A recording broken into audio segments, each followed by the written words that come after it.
ஒரு மலை அடிவாரத்துல ஒரு கல் உடைக்கிறவன் இருக்கிறான். அவனோட வேலை என்னன்னா, தினமும் வெயில்ல நின்னு பெரிய பெரிய பாறைகளை எல்லாம் உடைக்கிறது. ஒரு நாள் அவனுக்கு ஒரு பெரிய பணக்காரரோட ஊர்வலத்த பார்த்தப்போ, மக்கள் எல்லாம் அவருக்கு கொடை பிடிச்சு, மரியாதை செஞ்சு கூட்டிட்டு போறத பார்த்தப்போ, அவனுக்கும் ஒரு ஆசை வந்துச்சு. இந்த கல் உடைக்கிற வேலை எவ்வளவு கஷ்டம்! நானும் அந்த பணக்காரரா இருந்தா எவ்வளவு நல்லா இருக்கும்! அப்படின்னு நெனச்சான். அவன் நெனச்ச மாதிரியே அவனும் ஒரு பெரிய பணக்காரனாவும் ஆயிட்டான். ஆனா, அவனோட சந்தோஷம் நீடிக்கல.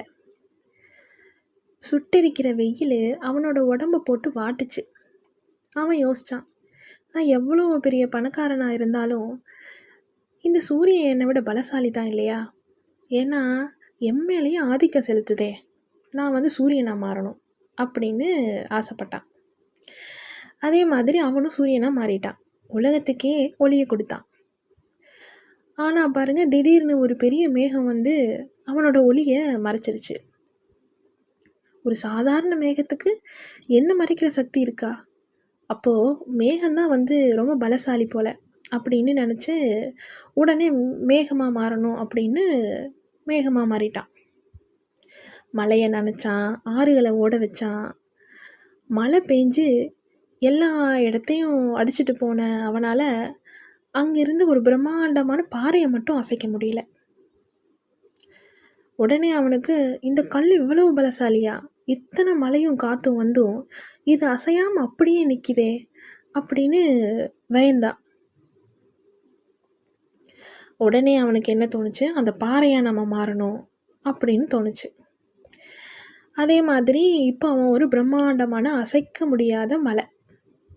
அந்த திமிரில் அவன் அமைதியாக இருக்கும்போது திடீர்னு ஒரு டக் டக் டக் டக்னு ஒரு சத்தம். யாரோ அவனோட கால் பகுதியை செதுக்குற மாதிரி இருந்தது.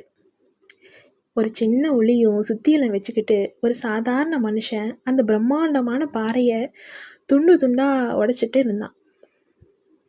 அப்பதான் அவனுக்கு புரிஞ்சுது, இந்த உலகத்தை சுற்றி அத்தனை உருவம் எடுத்தும் கடைசியில் அந்த பாறையை உடைக்கிறது ஒரு சாதாரண கல் உடைக்கிறவன் தான். நீங்கள் யாரா மாறணும்னு துடிக்கிறீங்களோ அவங்க ஒருவேளை உங்களை பார்த்து, இவன் எவ்வளவு சுதந்திரமாக இருக்கான்ல அப்படின்னு ஏங்கிக்கிட்டு இருக்கலாம் இல்லையா? இருக்கிற இடத்துல சிறப்பாக இருக்க, அதுதான் உண்மையான பலம்.